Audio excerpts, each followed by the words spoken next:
حضور صلی اللہ علیہ وسلم نے فرمایا،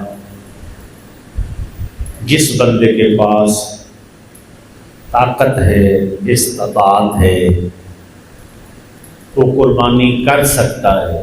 اگر وہ قربانی نہیں کرتا فلا یقربن مصلانا، وہ ہماری عیدگاہ کے قریب بھی نہ بھٹکے۔ اور حضور کا طریقہ علیہ الصلوۃ والسلام کا یہ تھا کہ آپ قربانی عید نماز پڑھ کر کیا کرتے تھے۔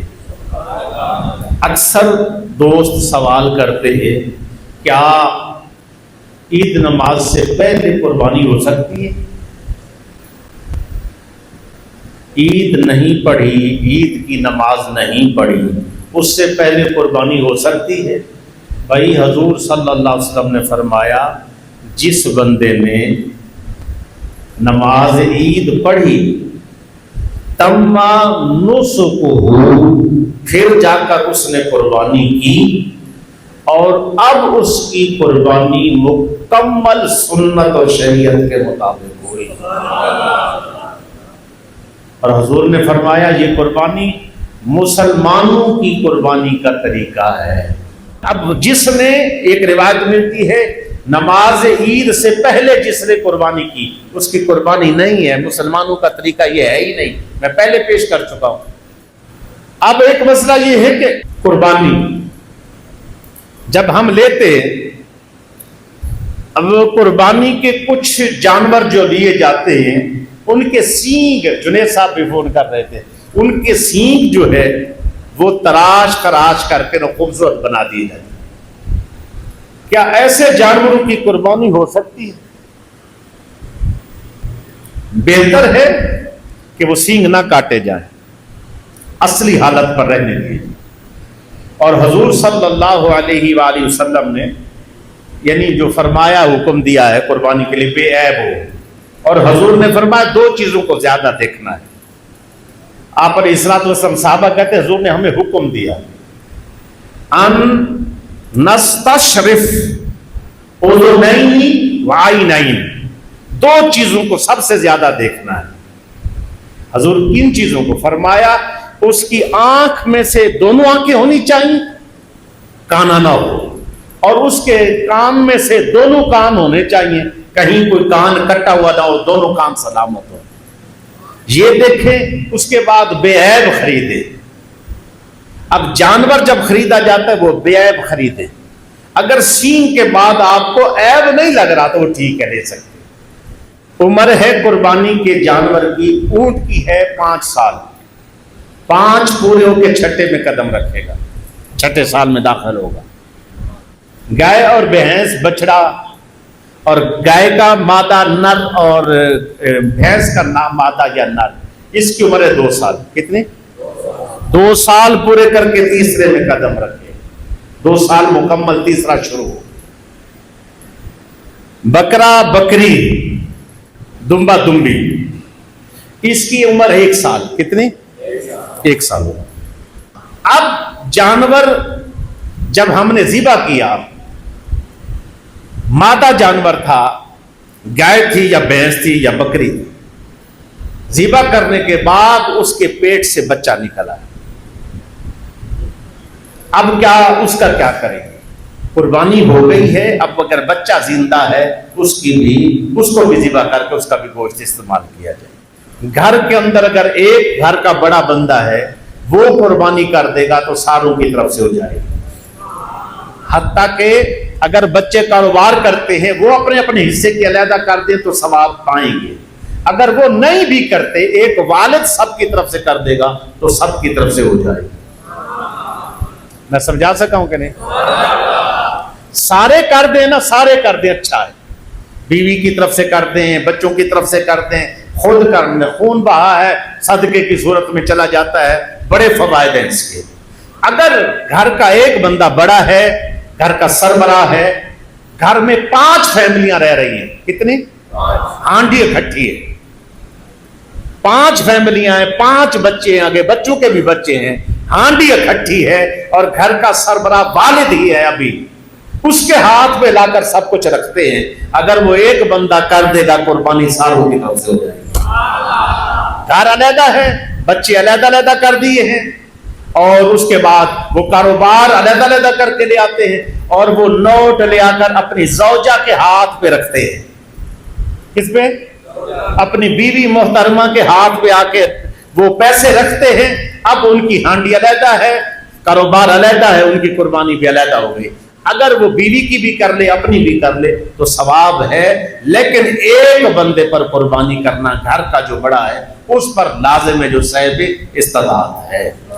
عقیقے کی صورت میں بھئی جانور لیا ہے عید قربانی کے لیے، اس کے اندر ہم ایک اپنی قربانی کر رہے ہیں، اور بقایا قربانی کے بعد اس کے حصے بن کے کتنے؟ 7 ہوتے ہیں نا، تو اس میں سے حصے بچ گئے ہیں۔ اب ان 6 میں سے 2 بیٹے ہیں، 2 کا حصہ وہ ہو گئے، ان کی عقیقہ کر لیا، ایک بیٹی ہے۔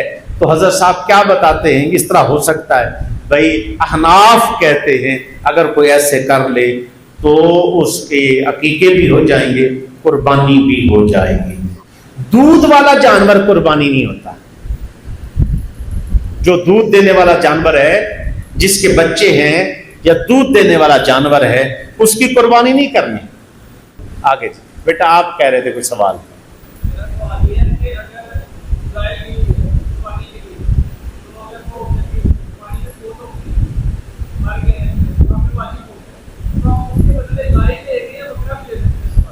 ماشاء اللہ جی، بڑا اہم سوال ہے۔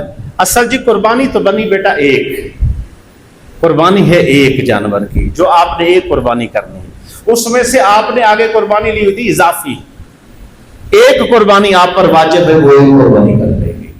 آگے چلو۔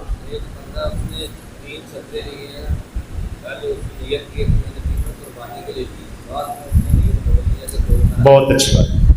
قربانی کی نیت سے جانور لیا گیا، بعد میں فروخت نہیں ہو سکتا۔ اگر کوئی بندہ قربانی کی نیت سے جانور لے لے اور اس کو اچھی قیمت لگنا شروع ہو جائے اور وہ اس کو بیچ کر پھر اپنے لیے اور جانور لے آئے، ایسا نہیں ہے۔ قربانی کی نیت سے لیا جانے والا جانور اسی کی نیت سے ہی اس کو قربانی کیا جائے گا۔ بسم اللہ، ارشاد فرماؤ۔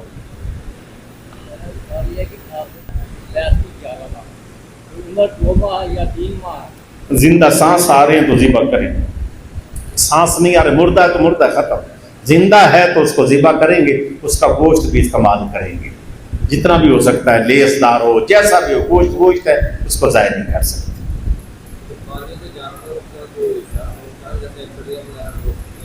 اچھا، آپ کے سوال سے گوشت سے مجھے سوال فضل ٹاؤن میں سوال کیا، کیا قربانی کے گوشت ہم جو ہوتا ہے وہ کسی کافر کو، عیسائی کو، ایسے لوگوں کو دے سکتے ہیں؟ نہیں بھائی، ایسے لوگوں کو قربانی کا گوشت نہیں دے سکتے۔ قربانی کا گوشت مسلمانوں کے اندر، مسلمان رشتہ داروں میں بانٹے۔ ہاں، آپ کے تعلق دار ہیں، ان کے ساتھ آپ کے روابط ہیں، تو ان کے لیے آپ کو لازم ہے کہ آپ ان کے لیے پہلے کوئی گوشت کا انتظام کر کے رکھیں، تاکہ آپ ان کو بھی تھوڑا تھوڑا کوئی نہ کوئی گوشت بھیج دیں، لیکن قربانی کے گوشت میں سے نہیں بھیجنا۔ اس کے 3 حصے کرنے، ایک اپنے لیے، ایک رشتہ داروں کے لیے، اور ایک جو ہے نا کیا نام ہے، ہمسائیگی وغیرہ اور غربا مساکین، ان کو دینے کے لیے تھی۔ قربانی کی کھالوں کے متعلق سوال ہوتا ہے، ان کیا کریں؟ قربانی کی کھال جو ہے اگر کوئی بندہ اس کے عوض میں دے دے، جو آپ نے مزدوری دینی ہے اس کی عوض میں دے دیں، پھر بھی ہو جائے گا۔ اگر اس کو آپ کسی یعنی طے ہوتا ہے کچھ لوگوں کا، ہماری مسجد میں جو امام ہوگا، ہم اس کو امام کی تنخواہ کی مد میں پورا محلہ قربانی کی کھالیں اکٹھی کر کے بیچ کر یا قربانی کی کھالیں امام کو دیں گے بھی تو ہو سکتا ہے، اگر وہ کسی ادارے کو دیں بھی ہو سکتا ہے۔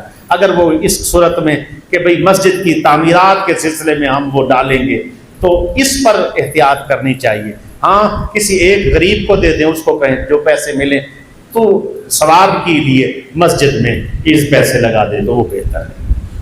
ہاں، ادارے کو، غریب کو، اگر امام غریب ہے اس کو بھی لگ سکتے۔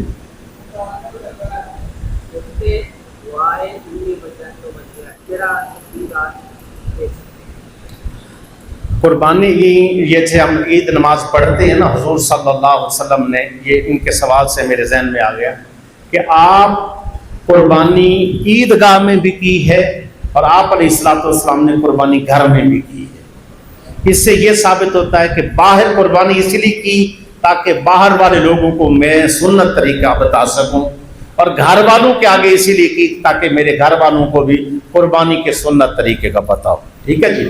اس کے بعد نیت ہے، نیت زبان سے کریں، دل سے کریں، اصل دل کے ارادے کا نام ہوتا ہے۔ دوسرے نمبر پر آ جائیں، حضور صلی اللہ علیہ وسلم نے جب اپنی قربانی کی نا اس میں عیدگاہ کے اندر، تو آپ نے اس کا رخ یعنی بائیں لٹا کر قبلہ کی طرف منہ کیا، دائیں ہاتھ میں چھری پکڑی اور بڑے زور کے ساتھ یہ جو شہرب ہوتی ہے اس کو پکڑا، اور پکڑ کر آپ نے قربانی فرمائی، بسم اللہ اللہ اکبر۔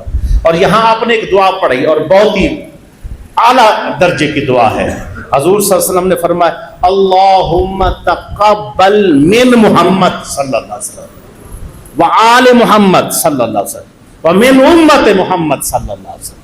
آپ نے یہ تین جملے ارشاد فرمائے، یا اللہ یہ قربانی قبول فرما محمد الرسول اللہ کی طرف سے، یہ قربانی قبول فرما میری اولاد کی طرف سے، اور قربانی یہ قبول فرما میری جمیع امت کی طرف سے۔ اب اہل علم نے لکھا ہے کہ یہ قربانی جو بندہ پیسوں سے کرتا ہے، اپنی خریدتا ہے، جو صاحب استطاعت ہے، وہ جب قربانی کرتا ہے تو اس کا اجر ثواب بہت زیادہ ہے، بہت اعلیٰ ہے۔ غریب بھی پریشان نہ ہو، مسکین بھی پریشان نہ ہو، بلکہ یہاں تک کہ غریب اور مسکین کی طرف سے حضور صلی اللہ علیہ وسلم نے قربانی اپنے ہاتھوں سے کر دی ہوئی ہے۔ قیامت والے دن تم اپنی اپنی سواریوں پر ہوگے۔ یہ متاعکم، یہ جو ہے یہ ہماری جو قربانیاں ہماری سواریاں ہیں، قبر پہ آ کر کھڑی ہوں گی، اس کے اوپر سوار ہو کر بندے جنت کی سیڑھیاں چڑھیں گے۔ جنت میں متاعکم، یہ ہمارے لیے جنت کی سواریاں ہیں۔ اندازہ لگاؤ، ہماری سواری وہ ہے مالدار بندے کی جو اس نے ہاتھ سے ذبح کی، اور غریب مسکین کی سواری وہ ہوگی جو حضور نے ذبح کی ہوگی۔ دیکھیں کہاں اللہ نے کہاں کھڑا کر دیا۔ اللہ ہمیں سمجھ کی توفیق عطا فرمائے۔